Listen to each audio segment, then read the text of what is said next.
కేవలం 7,999 up to 10 kgs వరకు బరువు తగ్గి అధిక బరువు నుంచి వచ్చే ప్రధాన సమస్యలను దూరం చేసుకోండి. సమ్మర్లో క్రేజీ మూవీస్ అంటే 2-3 మాత్రమే వచ్చేవి. స్టూడెంట్స్ కి హాలిడేస్ అయిపోయి స్కూల్స్ కాలేజెస్ స్టార్ట్ చేసిన తర్వాత క్రేజీ ప్రాజెక్ట్స్ రావడం విశేషం. ఫ్రైడే వచ్చిందంటే సినీ లవర్స్ కి పండగే. ఎలాగో ఇప్పుడు చూద్దాం. 3 ఏళ్లుగా సమ్మర్ సప్పగా సాగిపోయింది. 2 నెలల హాలిడే సీజన్ లో రావాల్సిన క్రేజీ మూవీస్ అన్ని అన్ సీజన్ లో క్యూ కట్టాయి. ఈ నెలలో ఫ్రైడే వచ్చిందంటే థియేటర్స్ దగ్గర జాతర అన్నట్టుంది.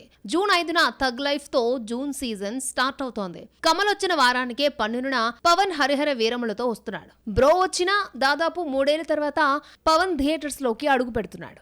ఇక 3వ శుక్రవారంలో 3 సినిమాలు రిలీజ్ అవుతున్నాయి. లవ్ స్టోరీ తీసిన 4 ఏళ్ల తర్వాత శేఖర్ కమ్ముల కుబేరా వస్తోంది. ధనుష్, నాగార్జున, రష్మిక ముఖ్య పాత్రలో కనిపించే ఈ సినిమా 20న విడుదలవుతోంది. అదే రోజు చిన్న సినిమా 8 వసంతాలు, ఆమిర్ ఖాన్ సితారే జమీన్ పర్ రిలీజ్ అవుతున్నాయి. డిసెంబర్లో రావాల్సిన మంచు విష్ణు కన్నప్ప వాయిదాలు పడుతూ ఎట్టకేలకు 27న విడుదలవుతోంది. ప్రభాస్, అక్షయ్ కుమార్, మోహన్ లాల్, కాజల్ వంటి స్టార్ ప్యాడింగ్ తో కన్నప్ప రూపొందింది. ఇదే రోజు విజయ్ ఆంటోనీ క్రైమ్ థ్రిల్లర్ మార్గన్ కూడా అదృష్టం పరీక్షించుకుంటోంది.